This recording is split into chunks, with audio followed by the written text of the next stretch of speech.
All right. This week in gaming, Evie, there you are. Oh, trying to cup her little head. Evie, come here. Oh, she got scared. She jumped up there and just had like giant meat paws just go around her face. I don't blame you for getting scared. This week in gaming, March 30th, 2025. Are you guys ready for an amazing action-packed slideshow? No, we actually have a lot to talk about that I'm actually really excited for. I think your alerts are broken. Oh yeah, I think so. They break consistently. I don't know why. It's just a, it's not Streamlabs. It's the sound alerts plugin that I use. They just break. But I see that his real name's Clarence. Those work. Mo followed with his MoCal Mobile. Anyways, enough distractions. Let's get into our wins and fails for today. Our wins and fails are the Polish Giants' future and the return of the Toxic King. So, first up, we're having our win. It's CD Projekt Red's future. Out of everybody, it's no secret that CDPR is planning something big. No company in the industry is hiring like they are. The future looks bright with The Witcher 4 in the works and the new Boston office that they opened to work on the Cyberpunk sequel. They're the only company in the industry that's hiring, not firing. It's crazy. I'm sure that they're not the only one, but they're like the only major company. Everyone else is firing like crazy, like it's a fire sale. They've hired 57 employees in 4 months, and they don't appear to be stopping. I believe that they're still hiring right now. I know 57 might not sound like a lot to some people. 57 is like 4 times the size of Hello Games, the people that made No Man's Sky. Like, that's like 4 studios worth of people. A lot of people kind of get lost in the idea of like numbers. They're so used to seeing a game that's like made by a Rockstar, like GTA 6. It has like 1,000 people in the credits.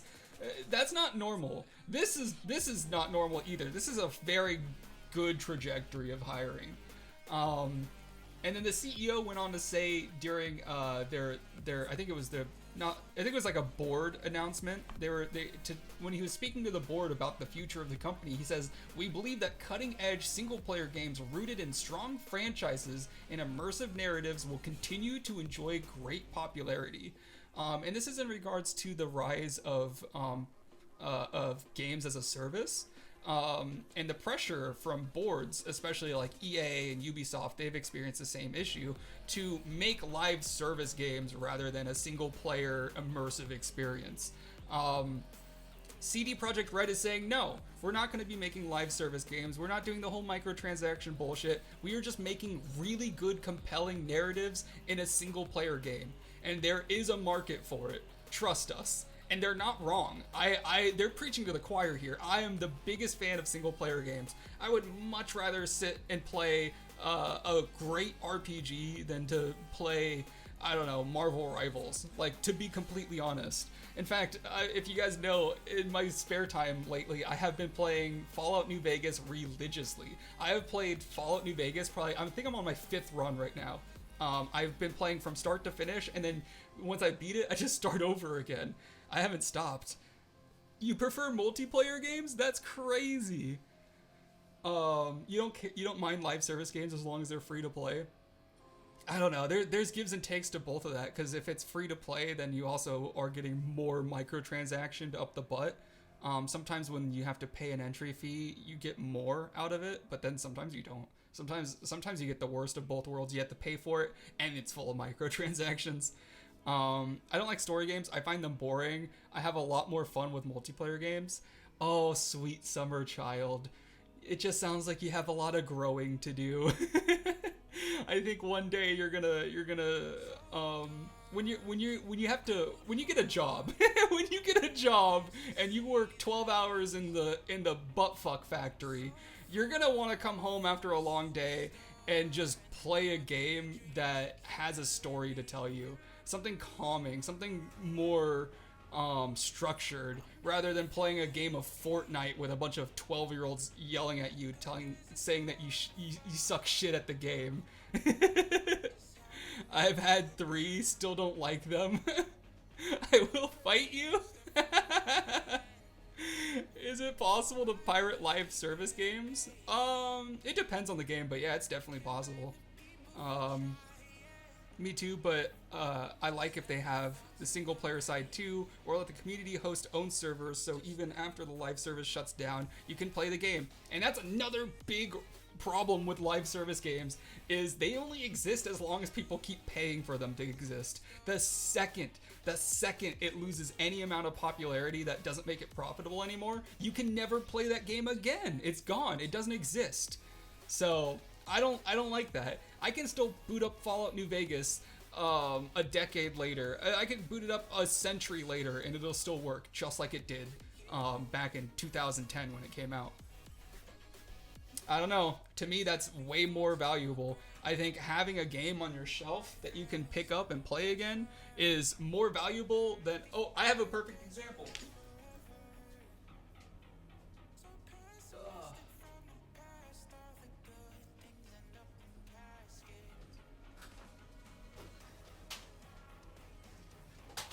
I have a few examples, actually.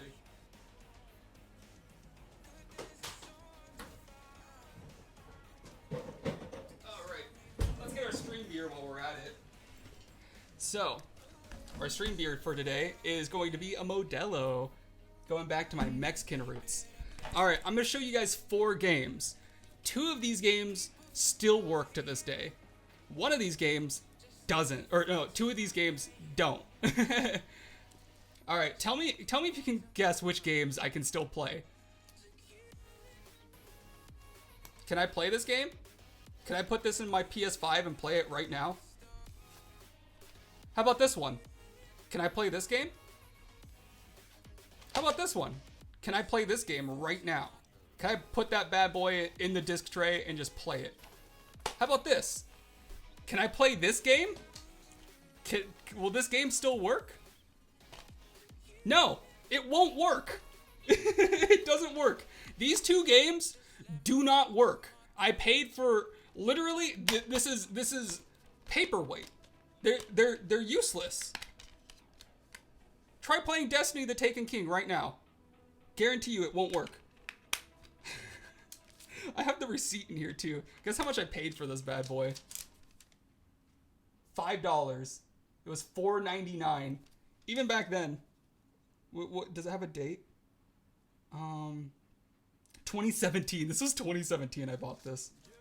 Even in 2017, this game was useless. Garbage. But yeah, you can't play that game anymore. Destiny? I don't know. I don't think Destiny 1 will work on the PS5. I really don't. Overwatch 1, it doesn't exist either. They might offer to let me upgrade. Like, technically, I can still play Overwatch 2. But the point still stands. These 2 games can't just be put into your PS5 and work. Or like even your PS4, if you have a PS4. I only have a PS5 now. I got rid of my PS4. These games will just work. I can play these games start to finish just like how they came out. Because they're single player. I don't have to worry about any updates, or I mean updates still exist, but I don't have to worry about like servers to connect to. I don't have to worry about the live service still being around. These are live service games that don't exist anymore.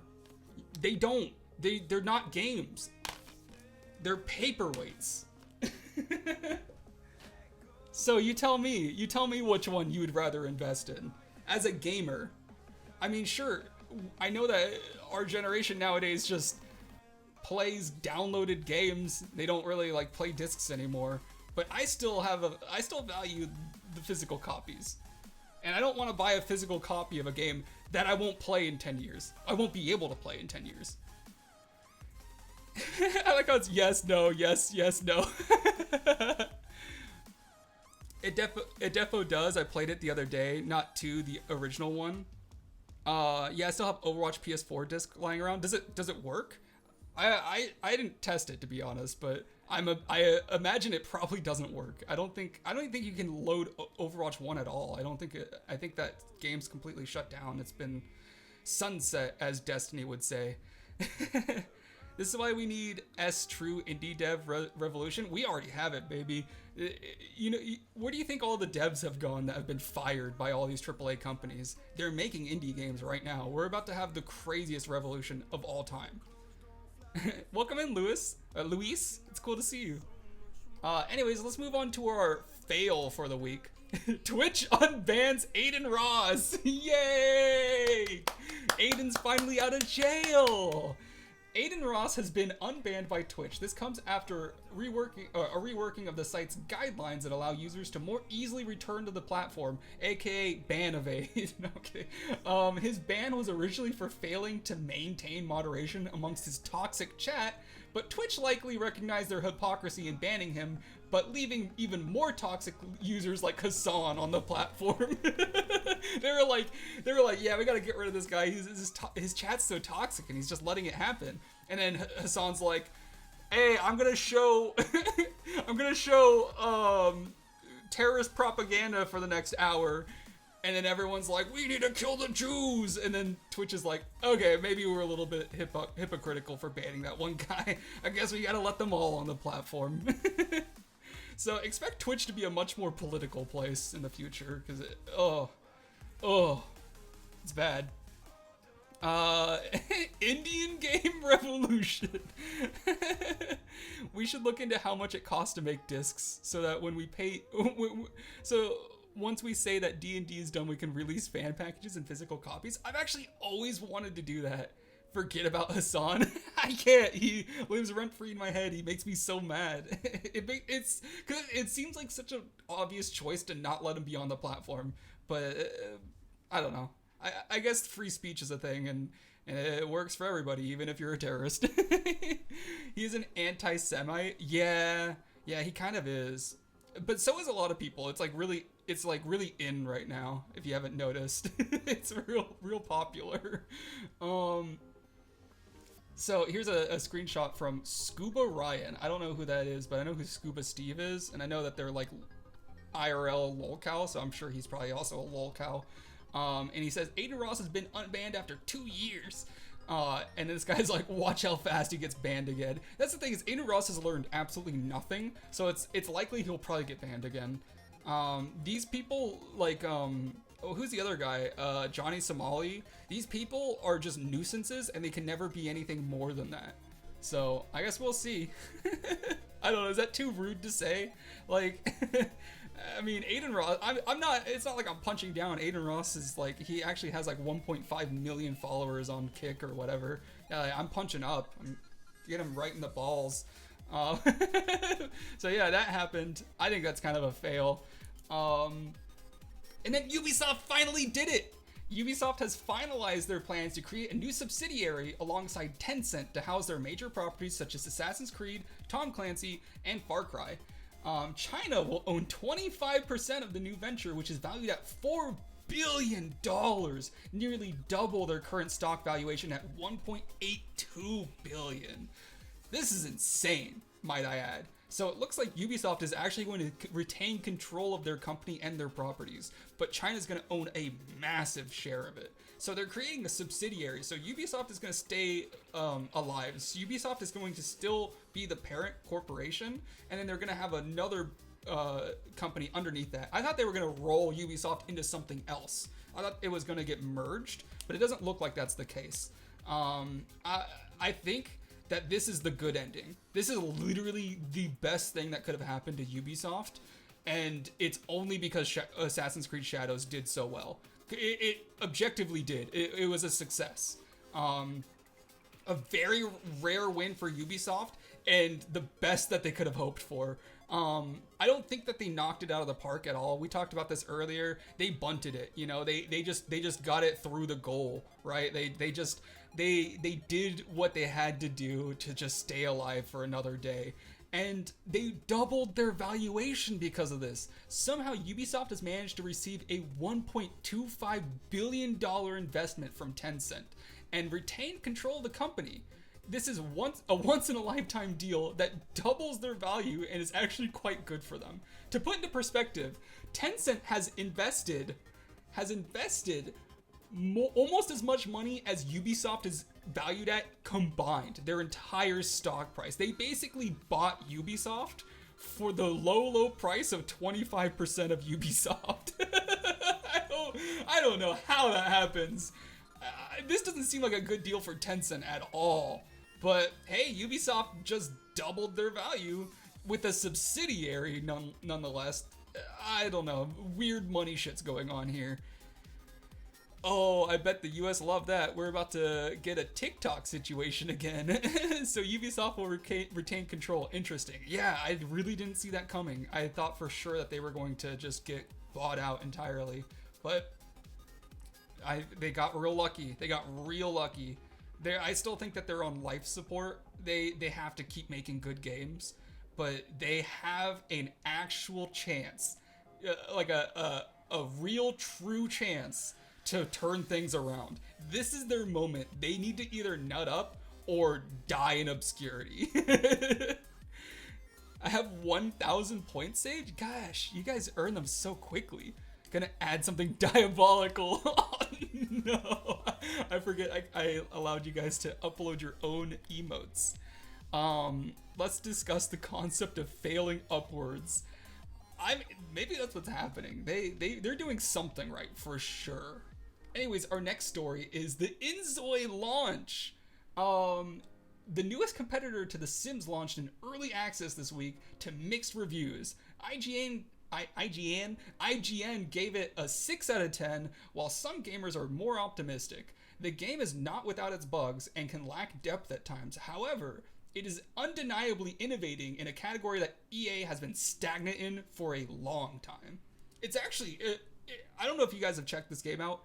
It's huge. It's a huge change up to the franchise, or not the franchise, the category, the type of game.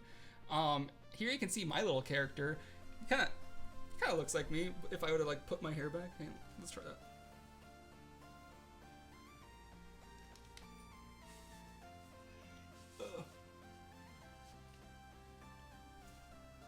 Does he kind of look like me?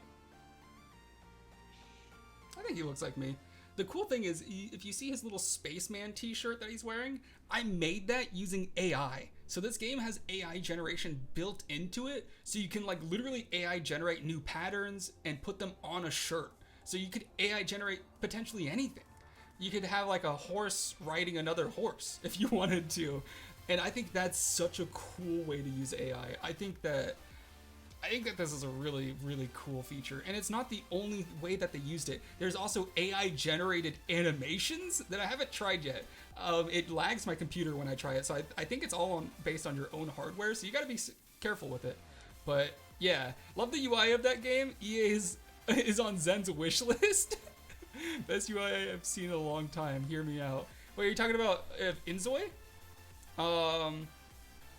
Because InZOI has a really interesting UI as well. He kind of looks like the version of you that doesn't look like Minion Zen, which may or may not be real. Why are you guys calling me a minion? Okay. Yeah, that game's UI is all I want in all my games. Yeah, it actually. So that was the first thing that I noticed. I skipped every tutorial. I was like, I played The Sims before. I don't want to look at any tutorials. I skipped it all, and I was able to figure out the UI instantly. It was really simple. There's a lot to it. There's a lot of stats and stuff that I thought was really cool. As you can see, even though IGN gave it a 6 out of 10, it has 84% positive on Steam. So it's not perfect. It is in early access, but it's pretty good. The photo mode is really fun. I took this in the photo mode. That's why my character is crossing his legs a little bit. You can see it's kind of clipping into the desk right here, and I put the computer in front of it so you can't really see it. But yeah, it's super cool. I like it a lot. We might actually play this later in the stream. I was thinking about doing that because I really want to play it. I played it for 1 hour last night, and I didn't really get to do as much as I wanted to. But it's way better than The Sims. A lot of people are saying like The Sims is still better. Like The Sims can breathe easy. That InZOI didn't end up being better. That's not true. I think that this is easily better than The Sims. I never got into The Sims 4. I didn't want to pay for a game that was less than The Sims 3. Like not in terms of price, but in terms of content. Like it's literally got less content in it than Sims 3. Like you can't own cars or anything. In this game, you can literally drive cars. It's free now? Oh my gosh. Yeah, probably because they have a million expansions that you have to pay a collective $4,000 for if you want all of them. It's free. It's because The Sims 4, the base game, literally doesn't have anything in it. It's an empty shell of a game, and you have to buy expansions later to like make it a full game. This game is $39.99. InZOI, it doesn't have any expansions. It's $39.99. There might be expansions in the future. I guess we'll see. But it has a lot of stuff in it for the price. I would much rather pay $40 for a sim game and then just get all the stuff. It already has more than The Sims 4 does. So I'm not interested. You couldn't shake, a copy of Sims 4 with all the DLC for free in my face, and like I wouldn't be interested. I like InZOI because I really liked The Sims 3. The Sims 3 was my favorite one, and this is just like the spiritual successor of that game. The Sims 4 is not like The Sims 3. It's worse in every feasible way. So I was actually really frustrated. Even the art style is worse. Like InZOI, as you can see, like actually has good art style. You can see some, I don't know how well you can see this on stream, but there's reflections in the windows. There's reflections everywhere. The glasses have reflections. The hair looks super realistic. And then Sims 4 looks like it was a cartoon game. Like it's all cartoony. Not interested. Not interested in that. This is the Sims game that I wanted. So I don't know. I think EA's, passing up on this game when they really shouldn't be. They're like, we're not worried about it. It's not a threat. It is a threat. It is a massive threat. All right, next story. Oh, I love Tristan. This is on the playlist. Oh, yeah, I love this song. The Legend of Zelda movie trilogy. I'm so excited for this one. I am so, hang on. I'm so excited for this.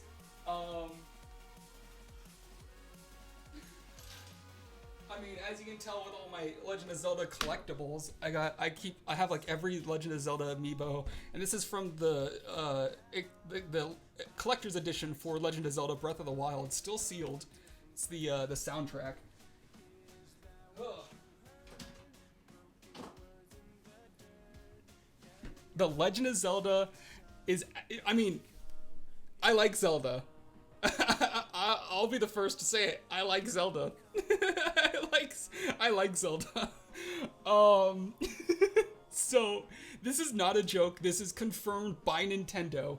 A Legend of Zelda cinematic trilogy is planned for March 26th, 2027, with the final movie releasing in 2033. So they're going to release a trilogy starting in 2027 that goes for 6 years. So I guess every 3 years there's probably going to be a new one. Nintendo confirmed this information in their latest Direct presentation. So the Nintendo Direct, back like, I think it was the 27th or something. This was like a few days ago. However, the cast and plot have not been revealed yet. The film will be produced by Shigeru Miyamoto and Hollywood exec Avi Arad. Arad? I've never heard of that person before, but I definitely know who Shigeru Miyamoto is, and you should too. He's the guy who created Zelda, by the way. It will be directed by Wes Ball, who directed Maze Runner. And it will be shot in New Zealand and released 1 week after Sonic 4. So we're gonna get Sonic 4 and the Legend of Zelda movie in the same weekend, or in the same week. It's gonna be crazy. I'm so excited for this. I couldn't even imagine how amazing this is gonna be. It's gonna be shot in New Zealand, just like the Lord of the Rings. It's gonna be so cool. I don't know. You can't not be excited for this. Is that fucking Ian? Yeah, this is Ian's cosplay from Smosh. It's Ian from Smosh. I'm glad you guys recognized it.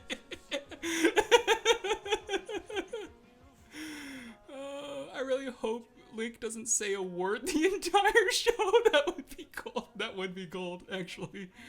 Not to spoil the fun, but do you recall The Witcher on Netflix? Do you recall The Witcher writer or CD Projekt Red working on that show? Because I don't. Shigeru Miyamoto himself is the executive producer of this movie.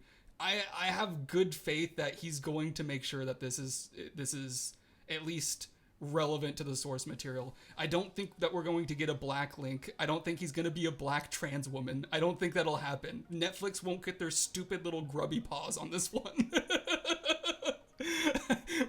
Trust me, they're not doing any weird race swapping bullshit that Disney does.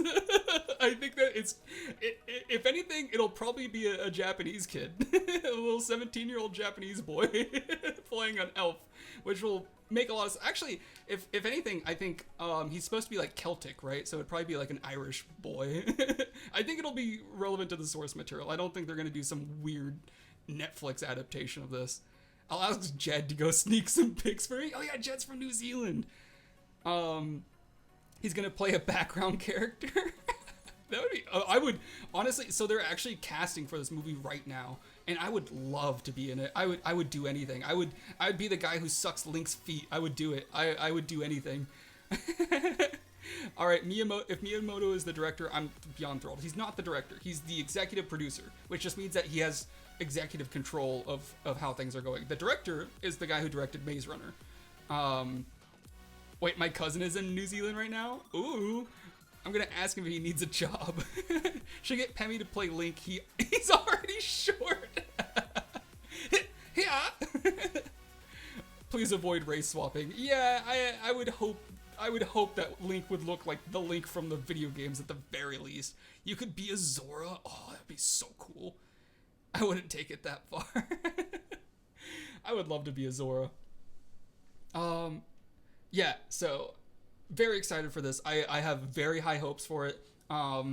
This comes after the Mario Bros movie, which also did really good. Nintendo seems to be on a streak so far with their movie adaptations.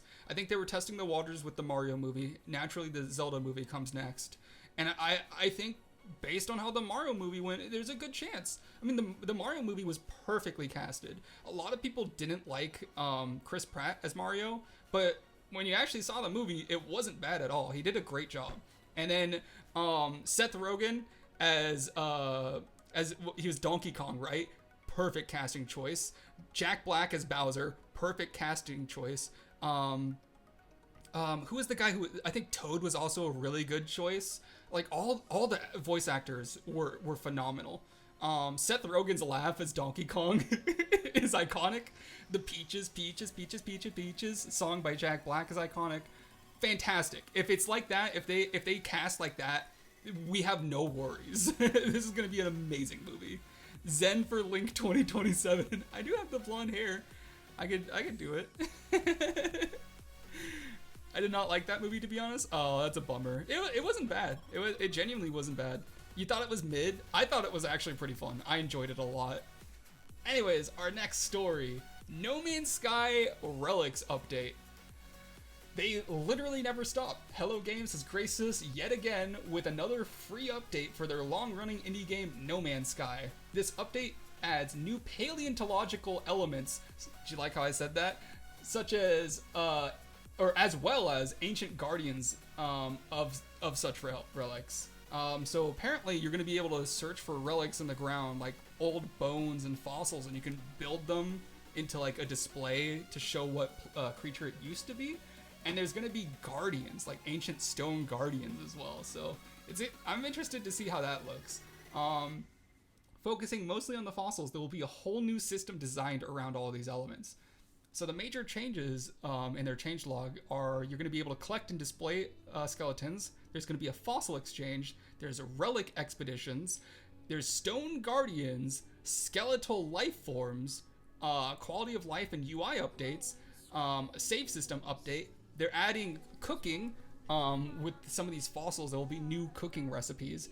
There's abandoned mode improvements. I'm not sure what that means exactly. I was looking into that and I didn't quite understand what they meant by that. Then there's optimization and then other bug fixes. So this isn't like a huge update, but it's just like, I mean, they're just throwing updates onto a pile of updates. Like the amount of updates all equivalent to this amazing game with endless amounts of content in it. Like this game is truly something else. If you still haven't played No Man's Sky in 2025, this is the year for you to play. I guarantee you, especially if you're like Kieran and you like space, this is going to be an amazing experience for you. It's such a good space game.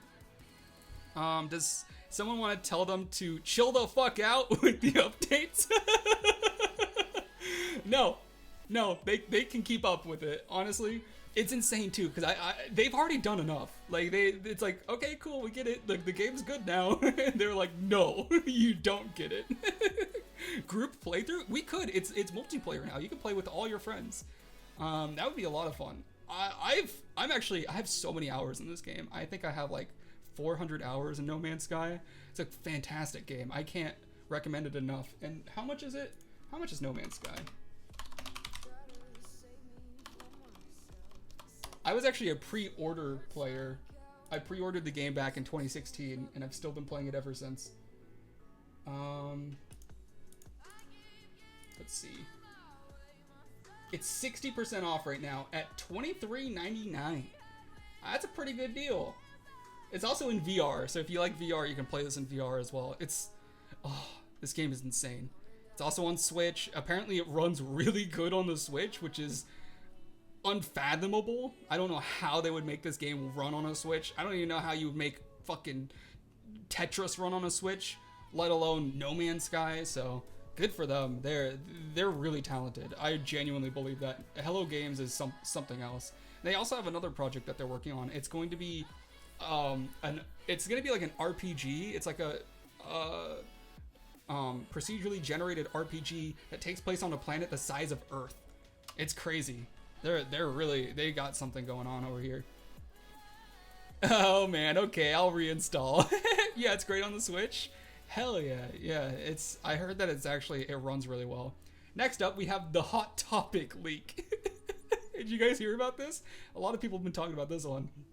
Hot Topic, a store in most American malls known for its dark interior and cramped aisles, recently may have leaked one of Marvel Rivals' upcoming characters. The online storefront currently lists a Marvel Rivals Ultron t-shirt, despite there being no such character in the game currently. Many eagle-eyed shoppers have taken notice of this and consider it a preemptive leak. So if you look at the listing, it's right here, and it's still up to this moment. You can buy this right now. For $19.12, you can buy Marvel Rivals Ultron t-shirt. And it's a picture of Ultron, and then in the corner, you can see a little, that's the icon for Penny Parker right here. So, I mean, I think they leaked it. I really do. But there's already been Ultron leaks, so this isn't new. A lot of people think he's going to be a support player.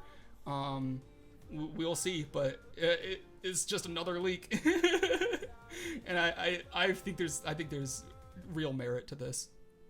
I remember last time we had Marvel Rivals leaks, they leaked the Fantastic Four, and it turned out to be true. Exactly, he's been leaked for a while now. Yeah, it's not that new, but I just think it's funny that they accidentally leaked it again. There's now like 2 leaks confirming him. We don't have these in the UK. That's why I said in most American malls. I don't think it's outside of America. But yeah, kind of funny, kind of silly. Our next story, ChatGPT anime update. Have you guys seen this? This has been going everywhere. Everyone's been posting about this. A lot of people are upset about this. ChatGPT has made waves this week with their new 4.0 image generation. Users quickly realized that they can make incredibly accurate Studio Ghibli styled photos, and they have quickly taken over the internet. Most classic memes have been converted to Studio Ghibli styles, breathing new life into old meme formats. I actually love this. I thought it was so funny seeing like famous memes, like the guy who's like yelling at his girlfriend, or like the guy who's like looking back at the other girl, and his girlfriend's like disgusted at him, and the woman's like walking. I don't know if you guys know what the memes I'm talking about, but yeah, those are all Studio Ghibli now. There's like versions of those out there, and they look really good. This new model is incredibly accurate and can generate legible text, character consistency, and even reflections. This is one that I put through of the minion, yeah, as Skittles is using. And it even got my guitar in the background. The guitar right here, it picked up on everything. Like even the headphones are like accurate. It got the goggles right. I was really shocked by this. So it looks like this. So part of my face is cut off, so it added the wire, and it made my mustache blonde and stuff. But it's really accurate, like genuinely. This is probably the most accurate AI image generator I've seen so far. You can even make it take a photo of the back of someone's head, like this, and then you can have it. You can remake it and say like, make the person face the camera and wave, and it'll do that. It'll like guess what your face looks like, and then make a picture of you turning around. It's insane. I've genuinely never seen something this advanced. Like, I know a lot of people are just like, haha, funny Studio Ghibli meme generator, but it's so much more than that. Like, this is actually groundbreaking. And just one more step towards AI taking over, I guess. But anyways, we'll talk more about the whole AI art conundrum in a bit, because I actually do have something planned about that. Our next slide is the shoe body bop. Have you guys seen this? This is another meme that's going crazy right now. This goes so hard. I really hope I can upload this to YouTube without getting copyright struck, but man, let me tell you, I've been seeing this everywhere, all over TikTok, Instagram Reels, Facebook. It's everywhere. And I really wanted to know where it came from, and I found the original video, and it goes really hard. I believe that there's a hidden message behind this. So if anyone wants to jump in and say what they think it is, go ahead. Let's just play this real quick. Let's just play this real quick. Do bop shoo baddy do bop shoo baddy do bop shoo baddy do bop shoo baddy do bop shoo baddy do bop shoo baddy do bop shoo baddy do bop. All right, so we have a priest baptizing people by headbutting them. Bop shoo baddy do bop shoo baddy do bop shoo baddy do bop shoo baddy do bop shoo baddy do. And then this dude with the fuck off massive forehead. Bop shoo baddy do bop shoo baddy do bop shoo baddy do bop shoo baddy do. The way he walks. Shoo baddy do do do do do bop shoo baddy do do do do do bop shoo baddy do do do do do bop shoo baddy do do do do do bop shoo baddy do. This is where the meme comes from. The meme is usually like me summoning a fourth player for our match. Me summoning a hot goth girl.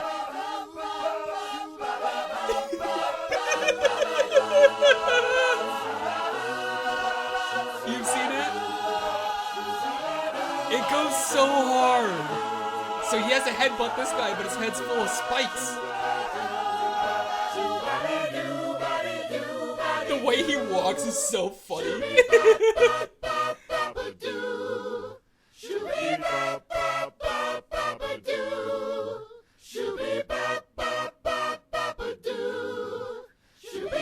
So he flips him around and hits him on the back of the head. Looks all cocky as he floats away. Then the spirit comes out, the demon, and possesses him.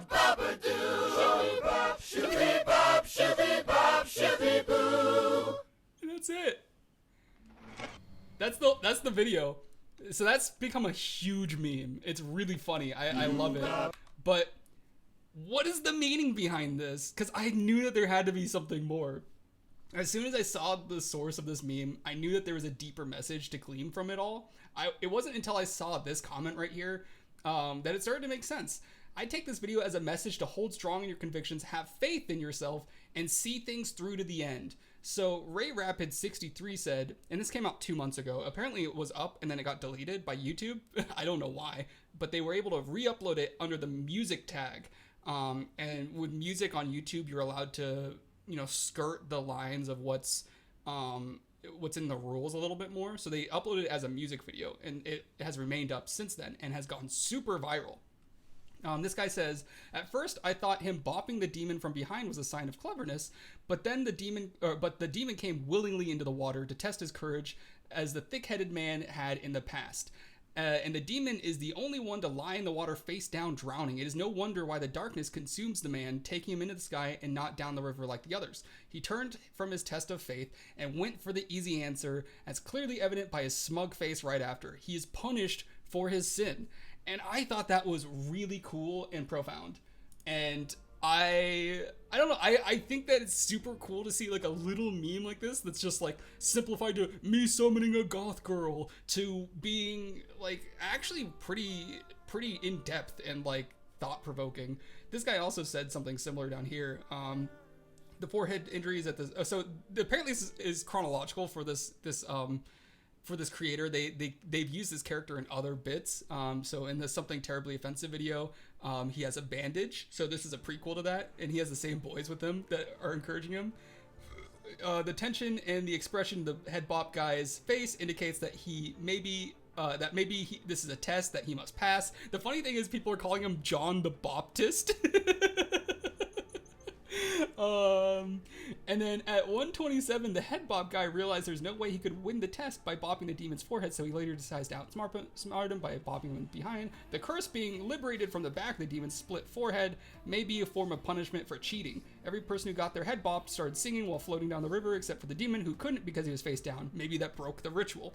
I thought that was cool. I don't know about you guys. I like to look deeply into these things, and I found this captivating. I have listened to this song probably 20 times now. Like, I'm so invested in this.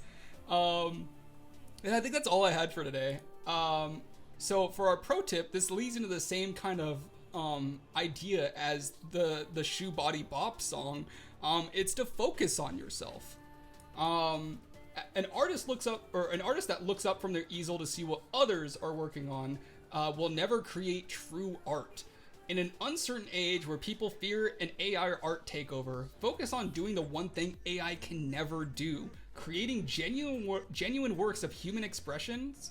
Vincent van Gogh is one of mankind's greatest artists, and he never saw true success in his lifetime. Make art for yourself and for human expression, not for riches or fame. If you make something like a game, his real name's Clarence, or a meme like Clarence, you have to do it because you want it to exist, because it's something that is in your brain that you want to share with the rest of the world. You can't make it because you want a paycheck. It doesn't work that way. That's not art. A lot of people are like, AI art's taking over. It's going to take over art. It'll never take over art. It just never will. It'll take over maybe corporate art. Maybe like if you want to make a banner, you might not have to hire somebody anymore. But that's not really art. That's just a product. It'll take over products, and I'm not really worried about that. As long as I can still make meaningful art that expresses my human emotions, that's all that matters. That's the only thing that matters. That's what art is always supposed to be. It's what it should have always been. So I think people are doing themselves a disservice when they're looking around at the AI art, comparing their own art to this, this slop. Here in Nevada, they passed a law to regulate AI-generated CP. Oh my god! Yeah, they should do that for sure. That shouldn't be a thing. I made art in the meme chat. Did you? Wait, what do you mean? What do you mean you made art? In the team chat or the meme chat? Let's see. Oh my god, wait a minute. Can we open this in the browser? Okay. Oh wow. Z for Link 2027. I support this message. I support this message. You know what? You might be onto something. You really might be. Anyways, yeah. So just focus on yourself. Just like make something that you're proud of and that you're passionate about. Don't make something that you want to be super successful. Anyways, let's get into our community highlight for the week. This is Displant's killer scream animation. You see what I did there? It's killer. It's a killer animation. No, whatever. He made this animation and this model, which is honestly really sick. The way that it walks, it kind of stumbles forward. Apparently, he was talking about having it do an animation where it cleans its knife on his leg. Pretty cool. I like this. This is significantly better than what I could do. I can see he made this in Maya 2024. Oh, I know his real name now. Look, users Mikey, OneDrive, documents, Maya projects, default scenes, Displant, walk animation. I'm gonna call him Mikey next time I see him. Hey, Mikey. Anyways, yeah, it does look really good. It's so much better than what I could do. The air is surprisingly on point. You're talking about with the character? What do you mean the air? But that's not all. We have another community highlight. Nepal's new pivot to politics. Nepal, are you still here? Let's see if it works out for him. So Nepal started a politics show. I don't know what your politics are, but why vandalism is not protest, the real impact on innocent people, Ben Shapiro versus Stephen A. Smith, and he does all this over his own gameplay of his game that he's working on, which is that's a crazy pivot. I'm gonna keep it real. Like it's pretty brave if anything, but I wouldn't do it. I wouldn't do it because people, no matter what political opinion you have, like even like why vandalism is not protest, that's like not a crazy opinion, right? To say like, hey, don't destroy people's property. But I guarantee you there are a lot of people who are like, fuck Elon Musk. Everybody who buys his car deserves to have it destroyed. We should burn them all to the ground. In fact, we should pull them out of their houses and beat them to death. Like there's so many broken people in this country. It's just not even worth it anymore to talk about politics. But it's cool. I like that you're trying new things, and I don't know. I hope it works out for you. I hope like at the very least you figure out some more formats and like how to maybe dodge the laser beams of politics at the very least, because there's a lot of them. You might say a take that you think is pretty milquetoast, and then like people get super mad about it. Like I don't think that you should wear underwear to bed. I'm just kidding. I just made that up. I wear underwear. But I guarantee you there's like a liberal or a Republican out there that's like, actually it says in the New Testament that you're supposed to wear underwear. Or like, actually it's a patriarchy to not wear underwear. You know? You're oppressing women by not wearing your underwear. You know? Did you see the new website design? Yes, I did. It's right here. Mo's only 7 followers away from 50, and he has a new website design. Look at that. And the cool thing is it changes the color scheme depending on your light mode. So I have dark mode enabled, so this is what it looks like, but it would look like a flashbang if you had light mode enabled for like by accident, I'm assuming. I couldn't imagine someone doing that on purpose. Big community news. I know, right? And I believe that's it. Oh wait, no, there's one more. There's one more. Clarent as well also has a new Star Citizen delivery system that he made in Unreal Engine. So as you can see, you can pick up little boxes, plop them in this machine, and it'll count up some money for you. It'll give you credits, which is pretty cool. I'm curious if he made all this. Anyone who has light mode on is a sociopath, a psychopath. Oh, that's old AF. This video is? This is what you posted on my thing. I don't have a newer one. But yeah, I thought this was cool. I like the way that it counts your credits. And as someone who plays Star Citizen, I think this is pretty cool. I think it's cool that you're getting inspired by that game. That game is insane. A lot of people say that it's like a scam game or like it's not a good game, it's too buggy. It's not true at all. Like Star Citizen's actually a genuinely, like I was surprised, like it's a functional, fun game to play. It's extremely, extremely realistic. Might not be for everyone for that reason, but it's not a bad game by any means. In fact, it's clearly a game that has taken a lot a lot of work to get where it is. The graphics are phenomenal. Every single, like, the food system to the very, like, vendor system is extremely in depth. There's crime stats. There's so many MMO elements to the game that are insane. Like, you can become a bounty hunter or like a miner. There's different ships to buy. There's like insurance companies and stuff. There's like corporations that you can work. It's so insane. Like, the game is unreal. I would love to stream it. It would be a really cool game to stream. We should make a Star Citizen run stream. That would be crazy. Yeah, there are people who like literally just play as bounty hunters, bringing in other players to justice. It's so cool. When you play it, your PC wants to explode. You've remade about 70% of the systems from Star Citizen. You're just like playing the game, like taking notes, learning from when I make my game. That's cool. Yeah, I mean, it's not a bad game to look towards, but I would recommend you don't try to replicate it one-to-one. It's a pretty big undertaking. There's a lot of manpower that goes into making a game like that. I have a book of notes. I do too. I also have my own little notebook right here. This is where I keep all of my deepest, darkest desires in here. Like, let's see, March 27th, Dear Diary. I really hope the giant lump on my butt goes away. Oh, shit, I wasn't supposed to read that. Anyways, that's it for the news. So, I hope everybody on YouTube enjoys this VOD. I think it's going to be a bit of a shorter one. I don't know how long we were going for. It might just be like 40 minutes. A lot of stuff to cover today. Although I think it wasn't too groundbreaking. There's one thing we missed. Elon Musk sold his X. He sold X, Twitter, to his X AI company that he values at $80 billion, which doesn't make any sense because it's like, it doesn't really do anything other than make grok. So I don't know. That's kind of crazy. Whatever. Let's pretend like that doesn't exist. He's just laundering money, I'm pretty sure. So yeah. Bye, YouTube.